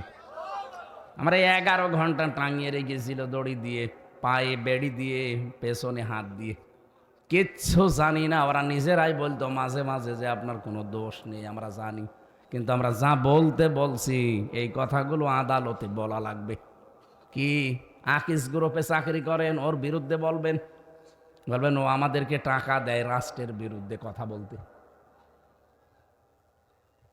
বাংলাদেশ জামাত ইসলামের কয়েকজনের নাম নিয়ে, বিশেষ করে শফিকুল ইসলাম মাসুদ, দেলাওয়ার হোসাইন, ওই যে শিবিরের সভাপতি ছিল, এদের নাম ধরে ধরে বলতো যে এদের বিরুদ্ধে কিছু বলবেন। কি বলবেন? যে এরা উগ্রপন্থী, এরা জঙ্গি, এই দেশটাকে জঙ্গি দিয়ে ভরে ফেলার জন্য এরা বিভিন্ন ষড়যন্ত্র করছে, তার ভেতরে আমিও আছি। এই কথাগুলো আপনি শুধু লিখে দেব, সই করে দেবেন, বাকিটা আমরা দেখব না। এত মেয়ের মিথ্যা কথা আমি বলতে পারবো না, এই জন্য এই কথা। শেষের দিন, 10 দিনের রিমান্ডের শেষের দিন আমারে বলেছে যদি কালকে ম্যাজিস্ট্রেটের সামনে না বলেন আপনার বউ আমরা তুলে নিয়ে আনবো। ওদের চরিত্র আছে, আমি তো দেখেছি ওদের চরিত্র নেই। ওরা ধরা পড়ে না মাঝে মাঝে পরিমণির সাথে, মাহিয়া মাহির সাথে, কথা বলছেন না কেন? ওদের চরিত্র ঠিক প্রত্যেকের ওই রকমই। ওরা যে ধরা পড়েছে এমনি পড়ে না, কারণ চরিত্রই ওদের ওই রকম। যেই বলেছে আপনার বউ তুলে নিয়ে আনবো, তখন আমার ওই বাচ্চাটার বয়স মাত্র 7 মাস। বলেন তো ওই অবস্থায় যদি ওরা তুলে নিয়ে আসে, আর আমি জানিও নিয়ে আসতো, কারণ কত মানুষের, কত আলেমের বউকে আমি তুলে নিয়ে আসতে দেখেছি। কেউ তো ওখানে যেতে পারে না, এমন সিক্রেট 4-5 জায়গা দরজা আটকানো যাবে কে? দুনিয়ায় কেউ জানে না ওখানে মানুষ আছে কিনা। আমি একজন আলেমের সাথে জেলখানায় ছিলাম, সে বলছিল হুজুর আমার বউকে ওরা তুলে নিয়ে এসে কি করেছে আমি জানি না, কারণ আমি তো পড়ি আছি আজ কয় বছর। শেষ পর্যন্ত বললাম ঠিক আছে, যা করবেন করেন, নিয়ে চলেন। কিন্তু ম্যাজিস্ট্রেটটা আমার সাথে প্রতারণা করেছে। উনি আমারে বলল হুজুর আপনার কোনো অসুবিধা নেই, যা যা লিখলি আপনি শুধু সই করে দেন, আপনি কয়দিনে বের হয়ে চলে যাবেন। পড়বো তো বসে, পড়ার দরকার নেই। পরবর্তীতে দেখলাম সব নাকি রাষ্ট্রের বিরুদ্ধে ওরা লিখেছে, আর আকিস গ্রুপের বিরুদ্ধে। এই কারণে আমার নাকি জামিন দেয়নি। জেলখানায় পড়ে আছি 2-3 মাসের ব্যবধানে দেখলাম ওই ম্যাজিস্ট্রেট আমার সামনে, ওর ভেতরে ঘুরে বেড়াচ্ছে জেলে। বললাম কি আপনি এখানে? হুজুর আমারে মাফ করে দিয়েন, আমার বউ আমারে যৌতুক মামলা দিয়েছে। ঠিক আছে, আপনার তো যৌতুক মামলায় দেওয়ার দরকার, আপনি এই কাজ করলেন আমার জীবনটা। বলছে আমি করতাম না, আমারে যা বলে দিয়েছিল উপর থেকে আমি তাই করেছি। সব ওদের সাজানো। এক একজনের নামে শুনতাম মামলা দিয়েছে 313টা, 556টা। একটা মানুষ যদি 556টা মামলার আসামি, ও কবে জামিন নেবে, কবে বের হবে, কবে হাজিরা দেবে? কি করেছিলেন আপনি বলেন তো? এই কঠিন পরিস্থিতি তৈরি করেছেন যারা যারা, তাদের বাড়ি ঘর আল্লাহ উজাড় গৃহ বানিয়ে দিয়েছেন। আল্লাহ বলেন খবিয়াতান, জনশূন্য করে দিয়েছি। আমি আয়াতটা বাস্তবে একেবারে মিল পেয়েছি আমার কুষ্টিয়ার হানিফের বাড়ি থেকে। আপনি যে দেখেন কি অবস্থা। কেন এগুলো করলেন আল্লাহ? আমার একটা ধারণা, বিশ্বাসেই 16 সালে গিয়েছিলাম হজে, কাবা শরীফ তাওয়াফ করছিলাম। শেষ করার পরে উপরে গেলাম, দেখি পেটের ভেতরে মোচড় দিয়ে ব্যথা করছে। এক পুলিশকে ডাক দিলাম, ইয়া আখি তাল, এদিকে আসেন। কি এখানে ফার্মেসি আছে? কেন? আমার ঔষধ লাগবে। এতক্ষণ ভালোই ছিলাম, হঠাৎ আমার পেটে ব্যথা করছে। পুলিশ আমারে বলছে ইয়া হাঁচিউল হজ্জা তাই না বিলাদুকা, ও হাঁচি দেশ কোথায়? জি তুমি বাংলাদেশ, বাংলাদেশ থেকে এসেছি। পুলিশ আমারে বলছে আপনি জানেন না এটা কোন জায়গা? না তো। আবু জেহেলের বাড়ি। আপনি এখনো পায়খানা না করে দাঁড়িয়ে আছেন, তাড়াতাড়ি করেন। পায়খানা করে দেখে আমার পেটের ব্যথা ভালো হয়ে গেছে। মানে আল্লাহ যেন আমাকে হাতে ধরে জিজ্ঞাসা করতে চাচ্ছে, হামজা এত টাকা খরচ করে 6,500 কিলোমিটার দূর থেকে এসেছো, আর শয়তানের বাড়িতে পায়খানা না করে চলে যাবা, তাড়াতাড়ি করো। ঠিক আপনি দেখবেন এই দেশে জালেমদের বাড়ি, অফিস পর্যন্ত আল্লাহ অভিশপ্ত করে দিয়েছে, কারণ ওই জায়গাটা জুলুমের জায়গা। এদেশের কারো প্রসাব পায়খানা আর পেটে সমস্যা হলে ঠিক ওই জায়গায় যে কাজ করবে। আপনার ঢাকার ধানমন্ডির ওই বাড়ির দিকে যান, সেদিন নিজে দেখলাম ওটা জাতীয় টয়লেট চলছে, একবারে 8-9 জন করে যায়, কেউ এদিকে কেউ এদিকে কেউ এদিকে, মনে হচ্ছে জামাতবদ্ধ টয়লেট চলছে। এ পর্যন্ত আল্লাহ শেষ করে দেননি, এর পরের শব্দ আমাদের জন্য বলবো বলবো। কোন সূরা বলছিলাম যেন? সূরা নমল। কোন সূরা? সূরা নমল। নমল মানে পিপিলিকা। 19 নাম্বার পারা, 20 নাম্বার পৃষ্ঠা, 7 নাম্বার লাইনের 52 নাম্বার আয়াতের শেষের দিকে আছে। বাড়ি যে খালি মিলিয়ে দেখবেন, আপনার অবশ্যই বিবেক থাকলে নাড়া দেবে। ইন্না ফি যালিকা লায়াতাল লিকাউমিন ইয়ালামুন। এখানে যারা আরবি গ্রামার বোঝে, ইন্না আছে, এরপরে লামে তাকিদ আছে। আল্লাহ 2 বার গ্যারান্টি দিয়ে জানিয়েছেন অবশ্যই এর ভেতরে শিক্ষা আছে, অবশ্যই এর ভেতরে শিক্ষা আছে। লিকাউমি ইয়ালামুন, যারা জ্ঞানী, জ্ঞানী সম্প্রদায় যারা, তাদের জন্য শিক্ষা। কি সেটা? জালেমদের এত বড় বিশাল গভীর শিকড় যদি আল্লাহ কেটে দিতে পারে, আপনি চিন্তা করেছেন এই 15 বছরে কত গভীরে পৌঁছিয়েছিল ওরা? ইউনিয়নের দারোয়ান থেকে শুরু করে সংসদ পর্যন্ত প্রতিটি জায়গায় ওদের লোক সেট করা ছিল। এক কথা বলে না কেন? এই কারণেই তো 2024 সালের 5 আগস্টের বিকাল পর্যন্ত ওরা চেষ্টা চালিয়েছে। বিশেষ করে প্রশাসনে যারা, আমার মনে হয় এদের মাফ করা ঠিক না। সবাইকে না, দলীয় যেইগুলো, এগুলো কি মানুষের ভেতরে পড়ে? আপনি একেবারে সরাসরি ধরে ধরে গুলি করছেন, এখনো ভেজে ফুটেজগুলো আছে। এমনি আপনি আসতে চাকরিতে যোগ দিতে ভয় পাচ্ছেন, আপনি জানেন তো যে আপনি কি করেছেন। আল্লাহ বলেন ফাকুতিয়া দাবিরুল কওমিল্লাযিনা যালামু। কতিয়া এটা মজল, এর ফাইল জানা নেই। সূরা আনাম 7 নাম্বার পারা, 12 নাম্বার পৃষ্ঠা, 4 নাম্বার লাইনের 45 নাম্বার আয়াতের প্রথম অংশে আছে। আল্লাহ পাক বলেন জালেমদের শিকড় কেটে ফেলা হয়ে গেছে। কেটেছে কে? জানা নেই। আপনি সারা দেশের খবর নেন, আমি তো 630টা থানা কম বেশি এবার গেলাম, সব জায়গায় জালেমদের বাড়ি ঘর, একই অবস্থা। যেখানেই যাই দেখি জালেমদের শিকড় একেবারে আল্লাহ খবিয়াতান বানিয়ে দিয়েছেন, জনশূন্য। ওখানে শয়তানও বাস করতে ভয় পায়, কারণ শয়তান থেকে করবে কি? মানুষ তো প্রসাব করে, পায়খানা করে। তাহলে আমাদের এখান থেকে শিক্ষা নেওয়া দরকার। এই জালেমদের এত বড় শিকড় যদি আল্লাহ কেটে দিতে পারে, এখন যারা অনেকেই বিভিন্ন ধান্দায় আছেন, আগে চেয়ার পাই, দেখেন কি করি, কি করবেন? আপনিও যদি চাঁদাবাজি শুরু করেন ওদের মতো, অনেকে করছে দেখতে পাচ্ছি। কথা বলছে না কেন? আগস্টের 5 তারিখের পর থেকে অনেকে চাঁদাবাজি আরম্ভ করেছে। এই যে গত কয়েকদিন আগে গাইবান্ধার সাঘাটায় চাঁদাবাজি করতে গিয়ে কিন্তু বাধা দিয়েছিল জামাতের এক নেতা, তাকে কুপিয়ে আদা মারা করে ফেলিস। গতকালকে ডাক্তার শাহিন জর্দার ফরিদপুরের জামাত ইসলামের ওনাকে কুপিয়েছে।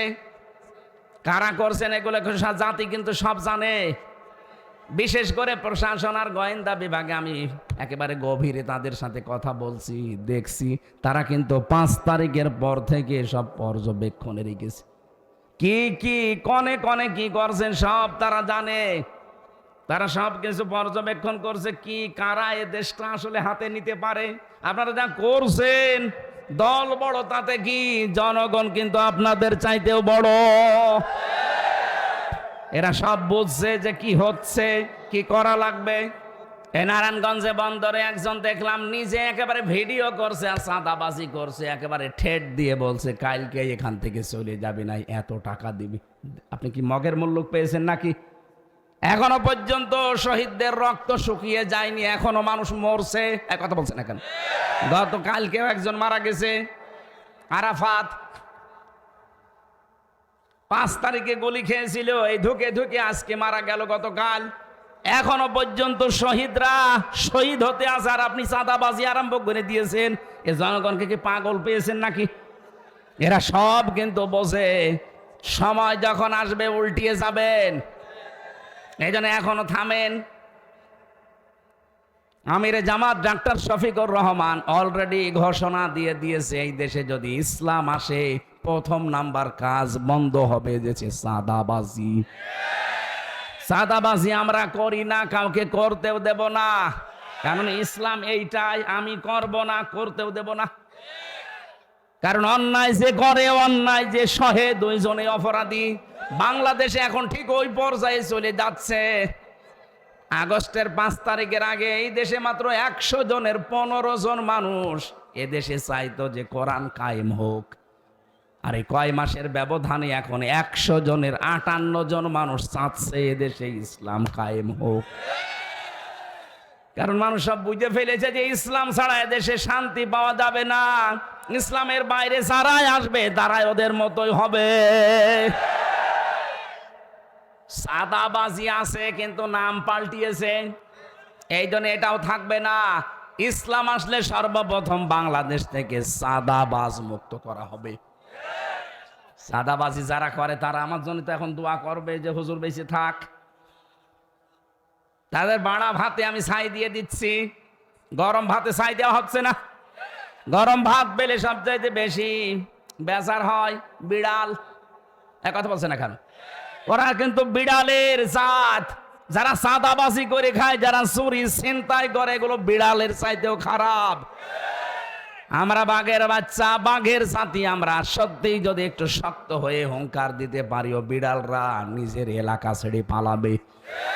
কাউকে ছাড় না, জীবন চলে যায় যাবে, অন্যায়ের কাছে মাথা নত নেই। চাঁদাবাজ কিসের চাঁদাবাজি? 2732 জন মানুষ মারা গেছে এমনি না, 2780 জন মানুষ হাসপাতালের বেডে কাতরাচ্ছে এই চাঁদা দেওয়ার জন্য না। এক কথা বলে না কেন?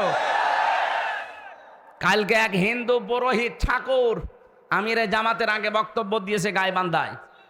বলছে এই দেশে আমরা সব দেখেছি সংখ্যালঘু নির্যাতন কারা করে। বাংলাদেশ জামাত ইসলামে যদি সত্যি রাষ্ট্রে যেতে পারে আমরা সবচাইতে নিরাপদ থাকতে পারবো। একটা হিন্দু মানুষ বোঝে আর আমরা বুঝবো না মানে? সব বোঝে জনগণ। আপনারা সাবধান হন। মানুষ সামনে কি করবে মানুষের ওপরে ছেড়ে দিন, আপনার চরিত্র আগে ঠিক করেন। জালেমদের এত বড় শিকড় যদি আল্লাহ কেটে দিতে পারে, আপনি আন্দাজে আশায় আছেন যে এই করব সেই করব, কি করবেন আপনি? আপনিও যদি ক্ষমতা পেয়ে জালেম হন, জুলুম করা শুরু করেন, আপনার বাড়িও পায়খানা হবে ইনশাআল্লাহ। জালেমদের কত বাড়ি ঘর দেখে আসলাম। সাহেব পাড়া বানিয়েছে মালয়েশিয়াতে, সব তালা লাগানো দেখলাম।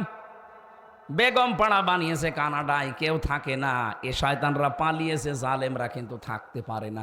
এত ভয়, হোটেলে থাকে, চুরি করে হোটেলে একবার যে ঢুকেছে আর বের হয় না। আমি মালয়েশিয়া, সিঙ্গাপুর, থাইল্যান্ডে যেই কয় জায়গায় হোটেলে গেছি দেখি শয়তান দুইটা বসে আছে। কি গো হুজুর আগেই চলে এসেছি, দোয়া করেন। কেন আপনার সে সাহেব পাড়া বেগম পাড়া বলেন না, ওখানে থাকা যায়, পিটিয়ে মেরে ফেলবে। কি করলেন আপনি? এত টাকা পয়সা, থাকতেও পারলেন না, খেতেও পারছেন না। সালমান এফ রহমানের মতো দরবেশ 36,000 কোটি টাকা। কয়েকদিন আগে একটা জরিপ পেয়েছিলাম, এই দেশ থেকে নাকি প্রতি বছরে 42,000 কোটি টাকা করে শয়তানরা পাচার করেছে। আরে ভাই, 32,000 কোটি টাকা হলে যেখানে পদ্মা সেতু হয়ে যায়, কথা বলছে না কেন? এর চাইতে তো বড় সেতু বাংলাদেশে নেই। তাও তো 3 বার বাজেট করে মারিং কাটিং করে করা, এত টাকা লাগতো না। সর্বোচ্চ 12 থেকে 13,000 কোটি টাকা হলে ব্রিজ বানানো হয়ে যায়, সেখানে 32,000 কোটি টাকা 3 বার বাজেট বাড়িয়ে বানিয়েছে। আর বাজেট যত বেশি, চুরি তত বেশি। এইটাই ছিল দেশের নিয়ম। খালি বাজেট করেন, বাজেট করতে পারলে। আবুল মাল ছিল আর কামাল ছিল। কি আপনার পাশের জেলা কামাল, দুইটাই মাল মাল, আবুল মাল কামাল।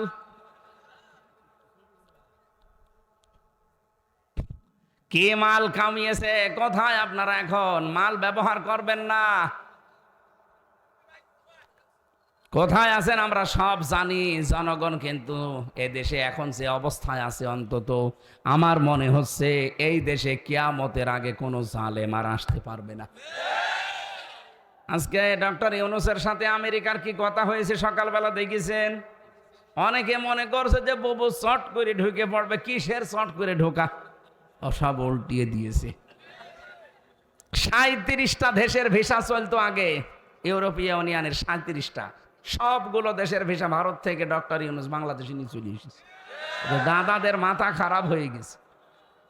একবার বলেছিল যে এদেশকে আমরা পেঁয়াজ দেব না, আলু দেব না, না খেয়ে মরবে। ব্যবসা বন্ধ করে দিয়েছে, এখন সব বর্ডারে বর্ডারে আলু আর পেঁয়াজ পচতেছে। আমাদের পুরাতন বন্ধু যারা তুরস্ক, চীন, পাকিস্তান, সেখান থেকে এখন সব জাহাজ বোঝাই করে খাবার আসতেছে। ওদের মাথা এমনি খারাপ হয়ে গেছে। এরপরে আমেরিকার ডোনাল্ড ট্রাম্প জাতে মাতাল হলো, আমার মতো তালে ঠিক আছে, কথা বলছেন। 16 লাখ ভারতীয়কে বলেছে সব বিদায় করে দেব, কারণ এই ভারতের উগ্রপন্থী হিন্দুরা 2 জন খ্রিস্টান যুবতী মেয়েকে উলঙ্গ করে রাস্তায় হাঁটিয়েছে। ও ট্রাম্প কি ভুলে যাবে? ও কিন্তু একরোখা মানুষ, সিদ্ধান্ত যখন নিয়েছে বাস্তবায়ন করেই ছাড়বে। ও যখন বলেছে যে আমি 16 লক্ষ ভারতীয়কে থাকতে দেব না, সব পাঠাবো, আমার মেয়েকে, আমার বোনকে, আমার বউকে ওরা উলঙ্গ করে ঘোরায় নিজের দেশে, ওদের আমি দেখে নেব, তাই করছে। আমার এই মোবাইলটায় সর্বোচ্চ কল আসলে আসবে তারেক জিয়া সাহেবের পিএস এর মোবাইল থেকে। মনে হয় আমার সাথে জেলে ছিল এই কারণে, অপু সাহেব। আর ডক্টর ইউনূসের মোবাইলে কল দেয়, আপনি টের পান, আন্দাজে যে লাফান। ওটা মাথা না, ওটা একটা ম্যাগনেট। কিচ্ছু বলে না, হঠাৎ করে এমন কাজ করবে দাদার ধুতি খুলে যাবে।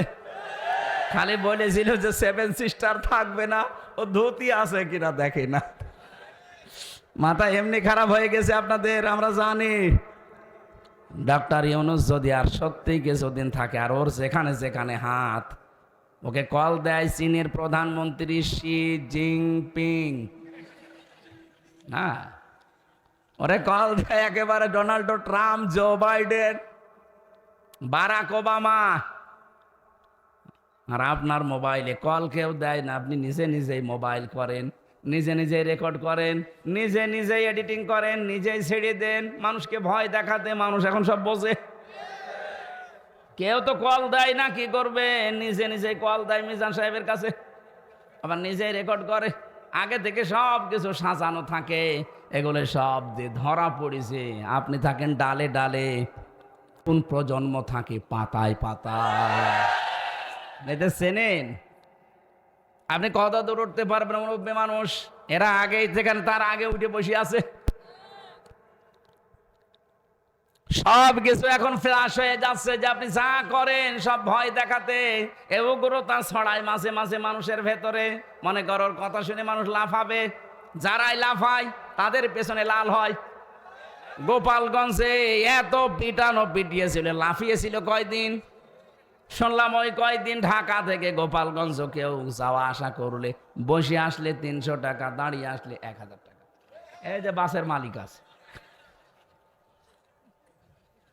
আবার যদি ওনার উস্কানিতে পা দিয়ে কেউ কিছু করেন, বারবার চেষ্টা চালিয়েছিল, শেষে এখন হিন্দুদের লাগিয়েছে। দেখেন না, হিন্দুরাও তো কথা শুনছে না, এখন পাগল হয়ে গেছে, বলছে আমি এই অঘোষিত জেলখানায় আর থাকবো না, আমি দেশে যাব। আসেন, আপনাকে আমরা আয়না ঘরে রেখে দেব।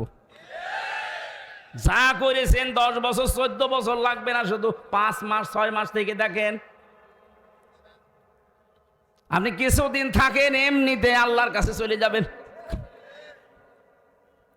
তাহলে আমরা যে মূল শিক্ষা দিতে চেয়েছিলাম, জালেমদের মতো আচরণ যদি আবার সামনে কেউ করেন, জালেমদের এত বড় শিকড় আল্লাহ কেটে দিতে পারলে আপনারটা কোনো ব্যাপারই না। কথা বলেন না কেন? আল্লাহ আমাদেরকে যেন সম্মতি দেন বোঝার। অনেকে এখনো পর্যন্ত থামেননি, চালিয়ে যাচ্ছেন। বাবা শাহজালাল, সব হালাল, জনগণের কাছে সব হালাল হয়ে যাবে। কথা বলেন ঠিক কিনা? 15% থেকে যদি 58% চলে আসে 3.5 মাসে, আর কয় মাস যেতে দেন? হিন্দুরা পর্যন্ত এখন বলছে আমরা ইসলাম চাই, কারণ তারা জানছে যে ইসলামের বাইরে দেশে শান্তি থাকার কোনো কায়দা নেই। এদেশের 100 জনের 100 জনই বলতে বাধ্য হবে আমরা এই দেশে কোরআনে কারিমকে রাষ্ট্রীয় ক্ষমতায় চাই। কথা বলেন।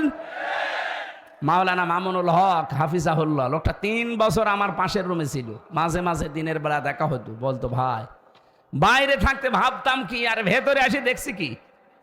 বাইরে থাকতে ভাবতাম আমাদের টপি নিয়ে সমস্যা, আমাদের ওই আকিদায় সমস্যা, আমিন নিয়ে সমস্যা, অথচ জালেমরা দেখছি ভেতরে সবাইকে এক জায়গায় তালা লাগিয়ে রেখেছে। ওখানে হেফাজত ইসলাম, জামাত ইসলাম, চরমনায় সব এক ঘরের ভেতরে রেখে তালা লাগিয়ে দিত আর লিখে রাখতো হুজুর মামলা। কি মামলা? একটা মামলার নাম হলো, নাম দিয়েছে হুজুর মামলা, হেফাজত মামলা, জামাত মামলা, শিবির মামলা, জঙ্গি মামলা, এগুলো মামলার নাম। আরে ভাই মামলার নাম এত মার্ডার মামলা, ধর্ষণ মামলা, এই কথা বলছেন না কেন? চুরি মামলা, ডাকাতি মামলা, এইগুলো নাই নাম হতে পারে, হুজুর আবার মামলা হয়? কোথায় পৌঁছিয়েছিলেন আলেমদের সাথে? আল্লাহ এমনি আপনাকে নামিয়েছে। আমরা যে তেলাওয়াত করলাম আয়াত সূরা নাহালের 90 নম্বর আয়াতে, বৈষম্য বিরোধী ছাত্র আন্দোলনের 9টা দফা ছিল, এই আয়াতে 6 দফা আল্লাহ দিয়ে দিয়েছেন। আল্লাহ যে 6টা এখানে আদেশ আর 6টা, 3টা আদেশ আর 3টা নিষেধ আছে, ওই 9 দফা কর্মসূচির 6টা এই আয়াতে আছে। এই জন্য আয়াতটা পড়লাম, আমরা তাফসির আকারে বলতে চাচ্ছি। থাকবেন তো? এটা তাফসির মাহফিল যদিও লেখেননি, নাকি লিখেছেন? নাকি ওয়াজ মাহফিল? হ্যাঁ আলহামদুলিল্লাহ। আর একটা তাফসির মাহফিল আমার সামনে আছে, মাইথার দিয়া। মাইথার দিয়া কত দূর এখান থেকে? 7-8 কিলো। 7-8 ফেব্রুয়ারি, আমি 8 তারিখে আছি না? 8 তারিখে মাইথার দিয়া আমি এশার নামাজের পরে উঠবো ইনশাল্লাহ। যারা সময় পান ওখানে যাবেন, একটা সুন্দর সাবজেক্টের উপরে গবেষণামূলক কথা বলবো ইনশাআল্লাহ। আজকেরটাও তাফসির মাহফিল। এই আয়াতে যেহেতু বৈষম্য বিরোধী ছাত্র আন্দোলনের দফা কয়টা? 9টা। কয়টা? এর 6টাই আছে আজকের আয়াতে। আমরা এই আয়াত থেকে দেখি না, চলে যাবেন মনে হচ্ছে। এই যে মুরব্বী, এখন তো সেই মোস্তাক পীর সাহেবের মতো বারবার বলাও যাচ্ছে না, মুরব্বী মুরব্বী। কি একটা কথা ছড়িয়েছে মুরব্বী। ও না, আমি তো এভাবে পারি না। ওই মুরব্বী যে কিভাবে বললো, যাই হোক মুরব্বী মারা হয়, আবার মুরব্বী। হ্যাঁ মুরব্বী, ঠিক আছে ভাই, মুরব্বী মানুষ যাক, ওনারা ডেট এক্সপায়ার হয়ে গেছে তো যাক, কিন্তু যুবক মানুষ যাবেন না, কিন্তু যাবেন। হ্যাঁ যুবক মানুষ থাকেন। আমরা তেলাওয়াত কিন্তু আয়াতে যাচ্ছি এবার। জবান খুলে কোরআনের আয়াতটা পড়েন। আউযু বিল্লাহি মিনাশ শাইতানির রাজিম। বিসমিল্লাহির রহমানির রহিম। ইন্নাল্লাহা ইয়া'মুরু বিল আদলি ওয়াল ইহসান ওয়া ইতাই যিল কুরবা। সাদাকাল্লাহুল আযীম। এই 3টা থাক। 9 দফা ওনাদের এই কোরআনের এই আয়াতে, 6 দফা আছে। আমরা প্রথম 3টা দফা পড়লাম। আল্লাহর ঘোষণা, ইন্নাল্লাহা, অবশ্যই আল্লাহ, ইয়া'মুরু, তিনি আদেশ দিচ্ছেন, বিল আদলি, ন্যায় বিচারের। কি বিচার? ওয়াল ইহসান, সদাচরণের। ওয়া ইতাই যিল কুরবা, নিকট আত্মীয় স্বজনদেরকে দান সাদকা করার। তাহলে প্রথম পেলাম 3টা। বাংলাদেশে যারা স্বাধীন করার জন্য নেমেছিল ছাত্র জনতা, ওদের প্রথমে ছিল ওই ওয়ান, জাস্টিস, ন্যায় বিচার। হ্যাঁ কথা বলেন না কেন? দ্বিতীয় নম্বরে ছিল মানবাধিকার, ওয়াল ইহসানের ভেতরে মানবাধিকার লুকিয়ে আছে। 3 নম্বরে তারা বৈষম্য দূর করতে চেয়েছিল। কথা বলেন না কেন? ইতাই যিল কুরবা, আয়াতের ব্যাখ্যায় বৈষম্য দূর করার ঘটনাগুলো আছে, আমরা তুলে ধরবো তাফসির থেকে। আপনারা কি থাকবেন? সত্যি থাকবেন? এবার আসেন তো আয়াতের বাংলা যেহেতু বলা হয়ে গেছে, যতটুকু পড়লাম, শানে নজুলের ভেতরে তাকান। ওই জামানায় পুরা মক্কার ভেতরে 3 জন ওসমান ছিল। একজন ওসমান ইবনে তালহা, যিনি কাবার চাবি বহন করতেন। 2 নম্বরে ওসমান ইবনে আফফান, নবীজির জামাই। 3 নম্বরে ওসমান ইবনে মাজউন। এই লোকটা পরবর্তীতে সাহাবী হয়ে যায়। বিশ্বনবী কাবার দেওয়ালের সাথে হেলান দিয়ে বসে আছে। ওসমান ইবনে মাজউন, ওসমান ইবনে তালহা, ওসমান ইবনে আফফান রাদিয়াল্লাহু তাআলা আনহু, নবীজির জামাই। এমন জামাই নবীজি পেয়েছিলেন, বিশ্ব নবী বলেন আমি দুইটা মেয়ে তার কাছে বিয়ে দিয়েছি, আমার যদি আরো মেয়ে থাকতো অবিবাহিত আমি তাকে ওর কাছে বিয়ে দিয়ে দিতাম। এখান থেকে শিক্ষা কি? আমি বললাম না যা বলবো ওখান থেকে শিক্ষা নিয়ে আসবো। আমাদের জন্য আয়াতের শিক্ষা কি? হযরত ওসমান ইবনে আফফান নবীজির জামাই ছিল। নবীজি বলেন আমার মেয়ে দুইটা দিয়েছি, উম্মে কুলসুম আর রুকাইয়া। এরপরও আমি কোনোদিন অশান্তিতে, কোনোদিন চিন্তায় থাকি নাই। আমার মনে মনে সিদ্ধান্ত ছিল যদি আমার মেয়ে আরও থাকতো বিবাহিত না হয়ে, তাকেও আমি দিয়ে দিতাম। আপনি কি মনে করেন একটা বাবার কাছে সবচাইতে বেশি দামি তার সন্তানটা, বিশেষ করে মেয়ে, রাজকন্যার মতো? এই মেয়েটাকে আজ আমরা অনেক মানুষ এমন এমন জায়গায় বিবাহ দিচ্ছি, খালি সম্পদ দেখে, বাড়ি ঘর দেখে যদি বিবাহ দেন, আগে দেখবেন ছেলেটা মানুষ কিনা।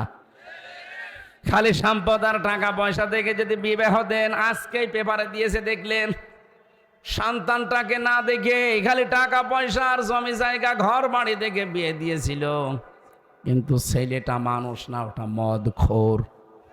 রাতের বেলা এসে মদের টাকা চেয়েছে, স্ত্রীর কাছে দিতে পারেনি, জবাই করেছে। সম্মানিত ভাইরা, আমরা যারা এখানে জামাই আছি, শ্বশুর যারা বসে আছে, এটা যেহেতু রেকর্ড হচ্ছে, আমার শ্বশুরও শুনছে, বলেন তো শ্বশুররা কি এই বিশ্বাস এখন করতে পারছে যে আমার এই মেয়েটা দিয়েছি এইটাই নিরাপদে আছে? তারা 24 ঘন্টায় টেনশনে থাকে। আমার তো শ্বশুর যারা আছে তাদের তো এই বিশ্বাস থাকা দরকার যে মেয়ে আমার আরো থাকলে আমি আরো দিতাম, কিন্তু একটাই দিয়েছি, তার এই অসুখে রাখতে পারে না, অশান্তির ভেতরে রেখেছে। নবীজি নিজে ওসমানের কাছে মেয়েগুলো দেওয়ার পরে মাঝে মাঝে বলতেন আমি এত নিশ্চিন্তে আছি ওসমানের কাছে দুইটা পর পর মেয়ে দিয়ে, আমার কাছে যদি আরো মেয়ে থাকতো সেইটাও আমি দিয়ে দিতাম। আমরা জামাই, আমাদের আচরণগুলো ঠিক এরকম হওয়া দরকার স্ত্রীর সাথে। তাদের ভালো ব্যবহার, তাদের আচার আচরণ, তাদের ভরণ পোষণ সাধ্য মতো যদি চেষ্টা করেন, শ্বশুর শাশুড়ি যেন মনে করেন না এ জামাই না, এ একজন ফেরেশতা পেয়েছি আমরা। অথচ আমাদের নামে মামলা পর্যন্ত দেয় এমন শ্বশুর শাশুড়ি আছে আমাদের আচরণের কারণে। যৌতুকের টাকা চাই, নাউজুবিল্লাহি মিন যালিক। আপনার লজ্জা করেন? আপনি কি মানুষ? 18 বছর, 20 বছর, 25 বছর শ্রম দিয়ে দিয়ে মেয়েটা মানুষ করে আপনাকে দিচ্ছে।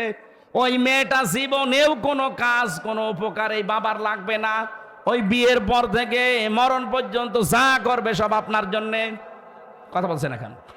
আপনার ছেলে মেয়ে এসে পেটে নেবে, আপনার সংসার সামলাবে, সারাটা জীবন আপনার পাশে থাকবে। ওর বাবা মার কোনো কাজ আছে? খালি জন্ম দিয়ে 18 বছর 20 বছর মানুষ করে দিয়ে দিয়েছে, এরপরও আপনি তার কাছে আরো টাকা চান। বউ দিয়েছে, এই কারণেই তো সেজদায় পড়ে থাকা দরকার।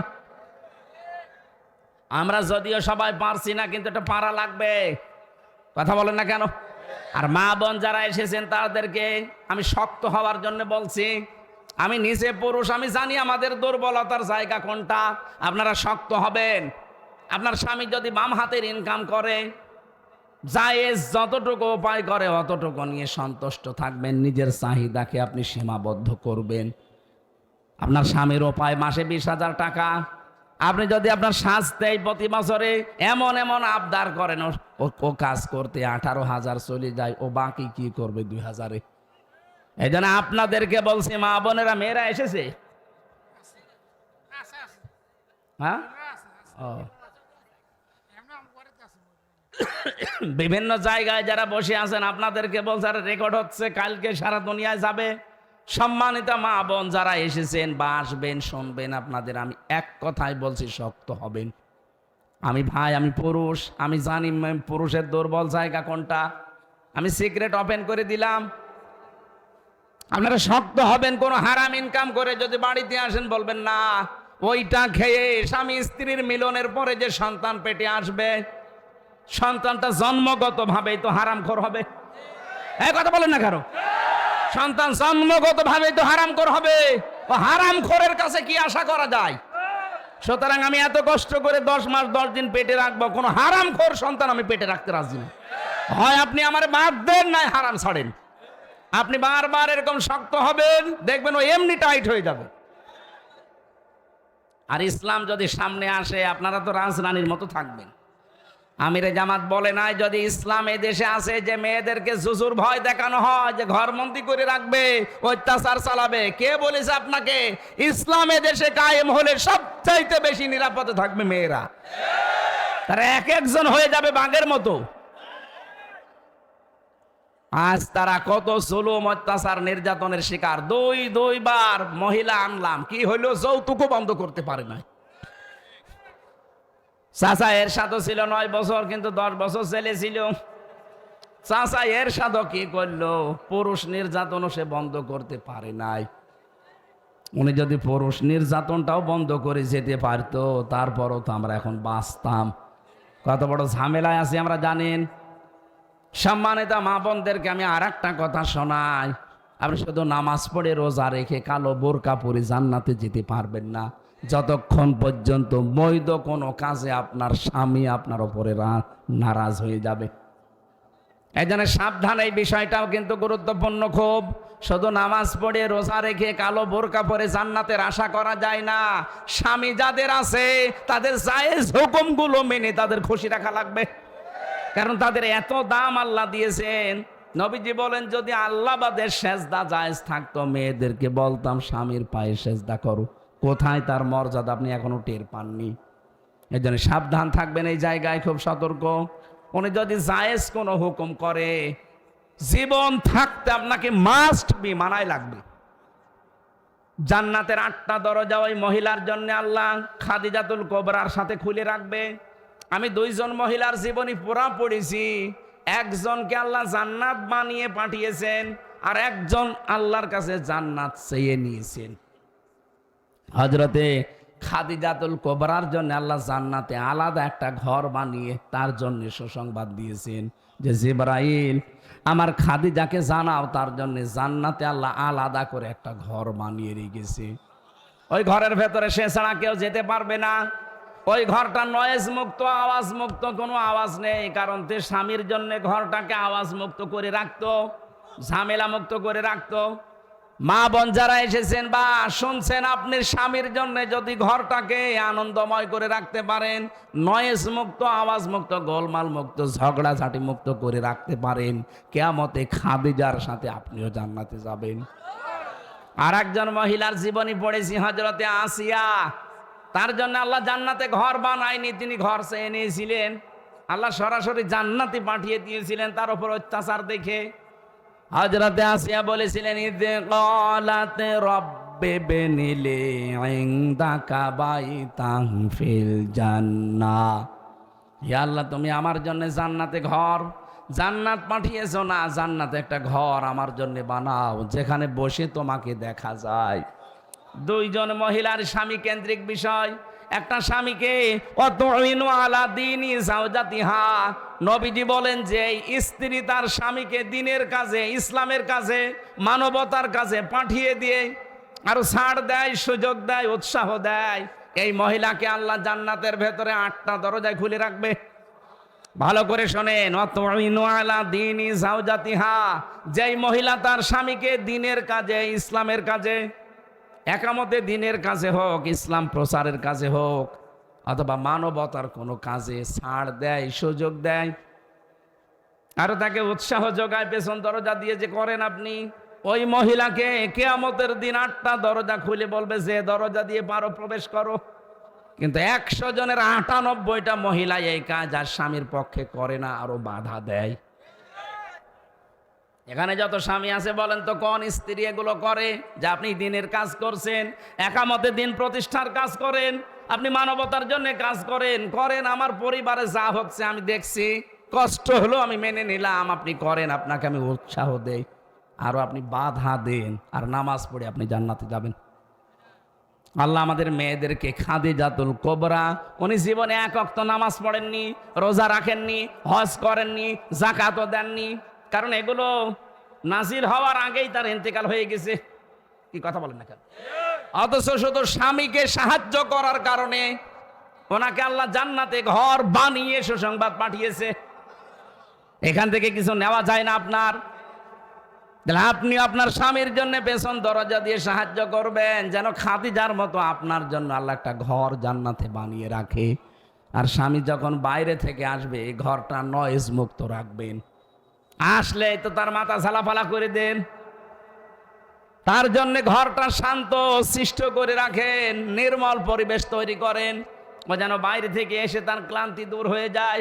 খাদিজাকে এই জন্য আল্লাহ একটা ঘর আলাদা ভাবেই বানিয়ে দিয়েছেন। জোরে বলেন সুবহানাল্লাহ। এই জন্য ওসমান ইবনে আফফানের কথা বলছিলাম, আমাদের জামাইগুলো আমরা হব এমন যেন শ্বশুর শাশুড়ি দুশ্চিন্তা না করে, নিশ্চিন্তায় থাকে।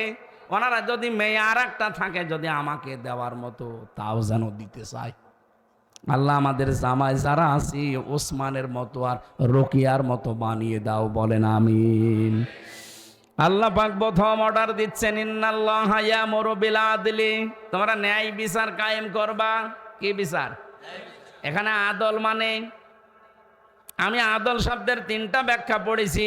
এক নম্বরে মা মান আলাদা লুগাতানা শারহান, আল্লাহর সাথে আদল করা লাগবে, রাসূলের সাথে আদল করা লাগবে, সৃষ্টি জগতের সাথে আদল করা লাগবে। আল ইহসান, ভালো ব্যবহার করবেন। আর ভালো ব্যবহার সবচাইতে পাওয়ার যোগ্য অধিকার হচ্ছে আপনার মা বাবা, আপনার স্ত্রী, এরপরে আশপাশের মানুষ। ওয়াইতাইদিল কুরবা, সম্পদ যাদের আছে তারা যেন এই নিকট আত্মীয়র থেকে দান সাদগা এগুলো শুরু করে। আমরা অনেকে চলে যাই সেই চট্টগ্রামে, সিলেটে, বরিশালে। কে বলেছে আপনাকে? আপনার রক্তের সম্পর্ক যাদের সাথে আছে এরা যদি গরিব থাকে, অসহায় থাকে, আগে তাদের দিয়ে আরম্ভ করবেন। নির্দেশকার আরো জোরে বলেন। আল্লাহ আমাদেরকে আয়াতের যে মূল কথাগুলো এইটাই ব্যাখ্যা করলে হাজার হাজার কথা বের হবে। আল্লাহ শর্টকাটে যা বলেছি মেনে চলার তৌফিক দেন, বলেন আমিন। ওয়ানহা, আল্লাহ নিষেধ করে আনিল ফাহশা, অশ্লীলতা ছড়ানো যাবে না। অল মুনকার, মন্দ কোনো কাজে জড়ানো যাবে না। অল বাগি, সীমা লঙ্ঘন করা যাবে না। ইয়াইযুকুম লাআল্লাকুম তাযাক্কারুন, আল্লাহ বলেন এতক্ষণ তোদের ওয়াজ করলাম, আমার ওয়াজগুলো যদি তোরা মেনে নিতে পারিস তোদের উপকার হবে। দুনিয়া আখিরাতে আল্লাহ আমাদেরকে এই ওয়াজগুলো মেনে চলার তৌফিক যেন দান করেন, বলেন আমিন। জেলখানায় বসে বসে 3টা বছরে অনেক আলেম যেহেতু ছিল, সাহায্য সহযোগিতা নিয়ে নিজের যোগ্যতায় অনেকগুলো নোট করেছিলাম। ওইটা এসে বাইরে এখন বই ছাপিয়েছে। আমার গাড়িতে পাওয়া যায়, যদি যাওয়ার সময় পারেন ওইটা নিয়ে যান, অনেক উপকার হবে, অনেক তথ্য দেওয়া আছে। আল্লাহুম্মা আমিন। লা ইলাহা ইল্লা আনতা সুবহানাক ইন্নী কুনতু মিনাজ জালিমিন। রব্বুল আলামিন 2 দিন ব্যাপী ঐতিহাসিক তাফসীর মাহফিল চাঁদপুর মতলব বারগাঁও এলাকার মানুষেরা মিলে বিশাল আয়োজন করেছে। দেখো জান্নাতের মতো করে সাজিয়েছে। কোরআনের জন্য যারা এই টাকা পয়সাগুলো ব্যয় করেছে এদের টাকাগুলো, অর্থগুলো কোরআনের জন্যই কবুল করে নাও। সওয়াবগুলো তুমি বিশ্বনবীর রওজায় পৌঁছিয়ে দাও। যেটুকুই বলেছি আমার ইমান থেকে বলেছি, আল্লাহ মেহেরবানি করে আমাদের সবাইকে মেনে চলার সুযোগ দাও।